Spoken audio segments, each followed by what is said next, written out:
부자 되기로 마음먹었는데 그러면 먼저 단단히 알아야 할 것이 있습니다. 모험은 인생을 살아가는 가치를 느끼게 하죠. 모험을 원하면 스스로를 리스크에 노출시켜야 합니다. 투자의 제1원칙이기도 합니다. 당신이 유복한 집에서 태어나지 못했다면 가난한 계층에서 부자 계층으로 올라갈 수 있는 유일한 방법은 리스크를 거는 일입니다. 이게 세상의 냉엄한 진실입니다. 물론 이것이 긍정적인 결과만 가져오는 것은 아닙니다. 돈을 벌기 위해 투자를 하다 보면 부자가 되기 전에 먼저 가난뱅이가 될 수도 있습니다. 그러나 곰곰이 생각해 보세요. 세금에 쫓기고 인플레에 휘둘리는 봉급생활자의 삶은 초라하기 짝이 없지 않나요? 최종적으로 부자가 되기 위해 지금보다 다소 가난해진들 얼마나 큰 차이가 있을까 잘 판단해 보십시오. 먼저 기본적인 투자의 원리에 대해 알아보겠습니다. 이를 이해하면 돈의 속성, 즉 움직임을 깨닫게 될 수 있습니다. 투자의 제1원리, 부자가 되려면 리스크를 걸어야 한다. 그러면 당연히 걱정은 덤이죠. 하지만 감내해야 합니다. 역사상 가장 탁월한 투자가인 제시 리버모어는 걱정과 가난 중 한쪽을 선택해야 한다면 난 걱정을 택하겠다 고 강조하고 있죠. 이것이 투자의 제1원리를 적절히 표현해주고 있습니다. 투자의 제2원리, 과다한 욕심은 재앙이다. 만일 과욕을 극복하고 자기관리를 할 수 있다면 당신은 경쟁자보다 훨씬 탁월한 투자 성과를 이룰 수 있을 것입니다. 과다한 욕심으로 부자가 된 사람은 없습니다. 아마추어는 어기적거리며 들러붙어 게임에 오래 매달리죠. 그리고 결국 탈탈 털리게 됩니다. 포커판의 초보자도 마찬가지입니다. 그 원인은 바로 과욕 때문입니다. 스위스 한 은행가는 항상 이르다 싶을 정도로 빠르게 이득을 챙기라고 조언하고 있죠. 이것은 일련의 행운이 피크에 도달하기 전에 현금화할 필요가 있음을 뜻하는 겁니다. 일련의 승리에서 최후의 한 입까지 짜내려고 해서는 안 된다는 의미이기도 합니다. 그런 일은 거의 불가능하기 때문입니다. 투자의 제2원리를 실행하는 게 사람에 따라서는 매우 어려운 일입니다. 특히 힘든 점은 후회의 공포로부터 달아나려고 하기 때문일 겁니다. 한번 매각한 주식의 가격은 되돌아보지 마라. 월가의 오랜 가르침은 그렇게 전하고 있습니다. 이 경고는 돈 불리기를 도와주기 위한 것이 아니라 당신을 한탄의 발작으로부터 지켜주기 위한 것이란 점을 이해하십시오. 우리가 사는 사회에는 확실하게 시작과 끝이 존재하는 게임이 있지요. 육상 경기와 같은 경우 말입니다. 주자는 1마일의 레이스를 달려가면 거기가 목표 지점이라는 사실을 알고 있습니다. 고린 테이프가 끊어지고 나면 모든 것이 끝이죠. 한편 도박이나 투자 세계에서는 그런 명백한 목표 지점이 존재하지 않습니다. 카지노가 폐업을 하거나 회사가 도산하지 않는 한 대부분의 투기에서 끝은 자신이 결정해야만 합니다. 끝을 결정하기란 매우 어려운 일이죠. 사실 사람들은 대부분 그 필요성조차 인식하지 못하고 있죠. 그러나 이것은 훌륭한 투자가가 되려면 반드시 마스터해야 하는 테크닉입니다. 예를 들어 당신이 1,000달러를 가지고 금 투자를 할 예정이라면 당신 스스로 절제된 목표를 세워야 합니다. 2년간 2배를 만들어 2,000달러를 만들겠다거나 혹은 1년 만에 1,500달러로 늘려보자는 식으로 말입니다. 이것이 목표입니다. 레이스 도중에도 목표를 기억하고 있어야 합니다. 그리고 목표 지점에 도달하면 미련 없이 끝내야 합니다. 투자의 제3원리, 배가 가라앉는데 기도하지 마라. 돈의 제3원리는 투자가 제대로 풀리지 않을 때 당신을 구해줄 가르침에 관한 것입니다. 공경에서 빠져나오는 방법을 아는 투자가는 많지 않습니다. 용기와 더불어 면도날 가치 예리한 판단력이 필요하기 때문입니다. 포커에서 아마추어는 유리한 카드가 자신에게 오도록 기도하지만 프로는 자신에게 불리할 경우 어떻게 빠져나갈지를 궁리합니다. 많은 투자자들이 다른 어떠한 실패보다도 큰 수업료를 내는 것은 침몰하는 배에서 뛰어내리지 못했을 때입니다. 하락하는 투자 대상에서 헤어나지 못하는 일이야말로 세상에서 최악의 고통이죠. 배가 침몰하기 시작하면 기도하지 말고 뛰어내려라 라는 명언을 기억해 두시기 바랍니다. 표현에 유의하세요. 침몰하기 시작하면입니다. 배가 반쯤 물에 잠길 때까지 기다리지 말아야 한다는 거죠. 예로서 주가가 자신이 보유하는 동안에 기록한 최고치보다 10에서 15% 하락하면 매각해야 한다는 것을 뜻한다고 보면 됩니다. 대부분의 프로 투자자는 비슷한 원칙을 가지고 있습니다. 이게 중요한 것이 빠른 시기에 손실로부터 탈출한다면 작은 손실로서 큰 손실을 막을 수 있다는 것이거든요. 다음은 이러한 투자의 원리에 입각하여 투자를 할 때 지켜야 할 원칙들입니다. 첫째, 예측가의 오류에 휘둘리지 마라. 저명한 경제학자 레빗 박사는 예측가가 되기는 매우 간단하다고 말한 적이 있어요. 25개의 예측을 내놓고 그 중에 들어맞은 것 하나만 이야기하면 된다. 많은 예측가들이 이렇게 솔직하지는 않지만 적어도 속으로는 그의 말에 동의했을 것 같네요. 경제학자, 시장 분석가, 정치 예측가, 미래 예측가 등 모든 예측 종사자들은 이 기본적인 룰을 아주 자세히 알고 있습니다. 유명한 예측가에게 현혹되는 일은 아주 다반사죠. 예측에는 최면적인 매력이 있기 때문입니다. 돈의 세계에서는 더욱 그렇습니다. 수년에 걸쳐 몇 가지 들어맞는 예측을 한 예측가는 터무니없이 많은 신봉자를 매료시키고 신봉자의 수가 늘어남에 따라 예측가의 예측은 저절로 실현되어가는 경우까지 만들어내게 되는 마력을 발휘하기도 합니다. 그래서 유의해야 한다는 겁니다. 둘째, 돈에서 질서를 찾지 마라. 월가의 투자신탁 계약을 생각해 봅시다. 대중의 막대한 자금이 모아져 초특급 프로페셔널에 의해 운영되죠. 이들 펀드 매니저들의 학력은 눈부시게 화려하고 연봉 또한 어마어마하다는 건 다 아시죠? 그들은 시장 데이터나 금융도서관을 자유롭게 이용할 수 있으며 컴퓨터 등 고가의 장비도 완벽하게 갖추고 있습니다.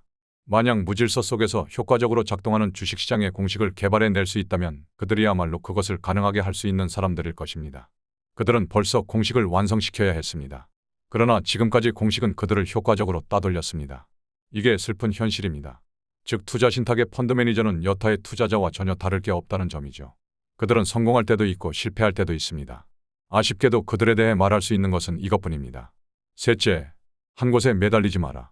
뿌리를 내린다는 말은 어딘가에 정착하거나 한 군데에 집중한다는 의미로서 상당히 긍정적인 표현으로 사용됩니다. 그러나 투자의 세계에서는 이 점에 관해 좀 더 주의를 기울여 해석해야 합니다. 만일 자산운용에 있어서 뿌리를 내려버리면 그만큼 대가를 치를 가능성이 높아집니다. 익숙하고 편안한 상태에 매달릴수록 투자자로서의 성공은 없게 된다는 겁니다. 애착심인지 돈인지 어느 한쪽을 선택해야 할 때가 있습니다. 애착을 갖는 행위 자체는 긍정적이지만 값이 하락하는 집이나 땅에 대한 집착은 불행만을 부를 뿐이죠. 주식에 대해서도 마찬가지입니다. 어느 회사의 주식을 언제 매각하는 것이 가장 현명한지는 결코 알 수 없습니다. 다만 애착심 때문에 매매 의사결정에 방해를 받아서는 곤란하죠. 익숙해진 세계를 버리고 미지의 세계로 향하는 새로운 차로 갈아타야 하는 두려움을 못 이겨 새로운 정착을 시도할수록 투자의 성공은 멀어지게 됩니다.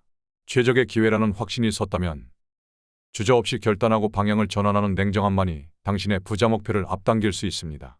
넷째, 설명할 수 있는 직관은 의지해도 좋다. 직관을 느낄 때 먼저 해야 할 일은 그 직관을 만들어낼 만한 거대한 데이터의 저장고가 당신 내부에 존재하고 있는지 자문하는 것입니다. 예를 들어 은 가격에 관한 직관이라면 귀금속 시세뿐만 아니라 그 밖의 경제 동향과의 상관관계에 대해서까지 많은 지식을 흡수해 왔는지 자문해야 보아야 합니다. 직관이 사람에 관한 것이면 그 사람의 성격을 꿰뚫어 볼 수 있을 만큼 오랫동안 그를 알고 지내왔는지 따져보아야 합니다. 직관이 엄격한 테스트를 거쳐야 하는 이유는 확고한 사실에 근거하지 않은 직관이 느껴지는 경우도 자주 있기 때문입니다. 그런 직관은 전혀 의미가 없는 것들이죠. 사람은 무언가를 강하게 바랄 때 그것이 실제로 일어날 것이라고 믿어버릴 때가 있습니다. 당신이 미술전을 관람하다가 트레시워시라는 무명 예술가의 그림을 몇 장 샀다고 가정해보죠. 집에 돌아와서 보니 현장에서만큼 좋아 보이지 않자 어딘가에서 돈만 낭비했다는 불쾌한 목소리가 귓가를 속삭입니다. 그러나 이런 비관적인 느낌은 강력한 직관의 번개로 순식간에 달아나 버립니다. 직관은 말합니다. 트레시워시는 언젠가 정당한 평가를 받을 거야. 세계적인 수집가들이 그의 그림을 구하기 위해 소동을 벌일지도 몰라. 이런 직관은 따를 가치가 있는 것일까요? 희망하는 일이 일어날 거라는 직관에 대해서는 항상 회의적으로 생각해야 합니다. 그렇다고 그런 직관이 모두 엉터리라는 뜻은 아닙니다.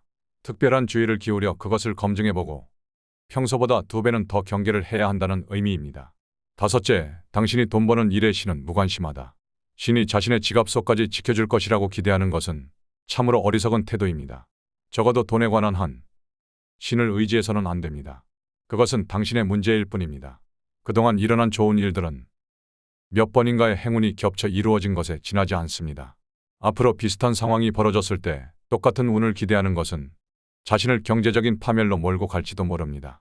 여섯째, 부자는 건강한 비관주의자들이다. 희망이라는 감정 자체는 우리에게 피해를 가져다 주지 않죠. 나는 잘 터득하여 훌륭하게 해낼 것이다.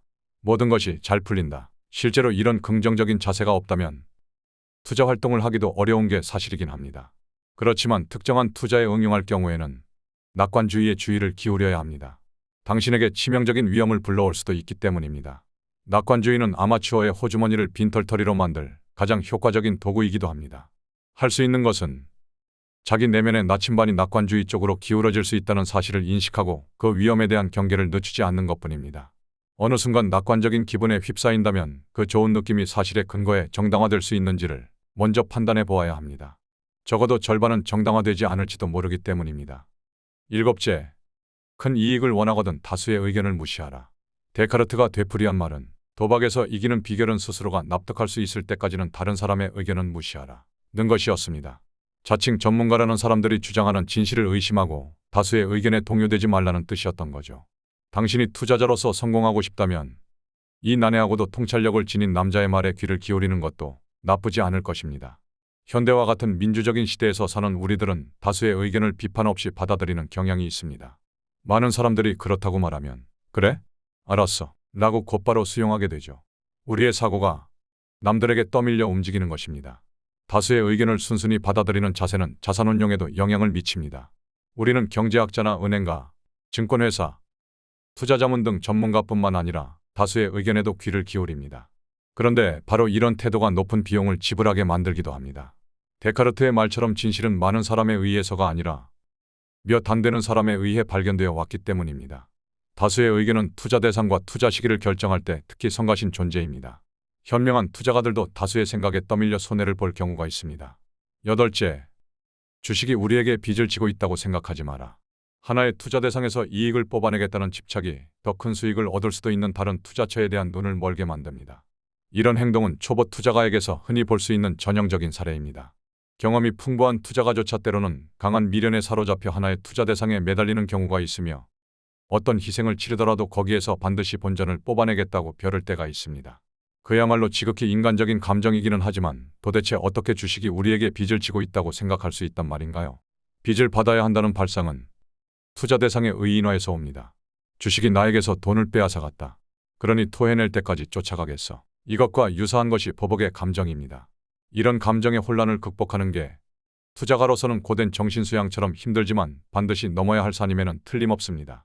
9째, 부자는 계획보다 대응을 중시한다. 계획은 일생에 걸친 질서의 환상입니다. 경제학자나 투자자문처럼 20년 계획 같은 것을 파는 사람은 누구나 돈의 세계란 나무가 자라는 것처럼 천천히 예상대로 변화하는 질서를 지닌 세계처럼 이야기하죠. 그들은 오늘의 트렌드를 관찰하여 그 경향을 미래로까지 확장함으로써 공포와 안심을 적절히 분배하며 결론을 이끌어냅니다. 모든 이치는 질서정연하니 서둘러 장기 계획을 짜라고 몰아붙이죠. 희망에 넘쳐 계획을 짜는 사람들이 인식하지 못하는 사실이 있습니다.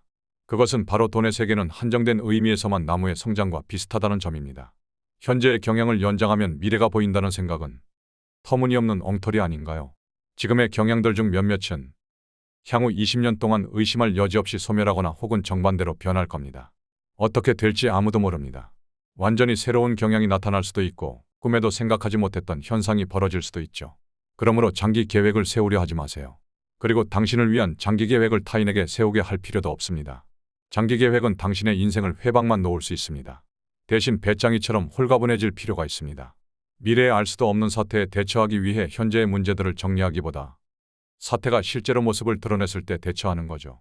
기회가 보이면 그 방향으로 나아가고 위험이 보이면 도망치면 됩니다. 돈에 관한 한 당신에게 필요한 유일한 장기 계획은 부자가 되겠다는 의지뿐입니다. 여러분이 갈망하며 노력하지만 목표하는 바대로 의미 있는 진전이 없다면 이 영상이 상황을 바꾸는 계기를 만들어 줄 수 있을 것입니다. 그런 방향으로 나아가서 꼭 목표를 이루시기를 기원드립니다. 시청해 주셔서 감사합니다. 좋아요, 구독 클릭해 주시고 알람 설정까지 해주시면 큰 힘이 되겠습니다.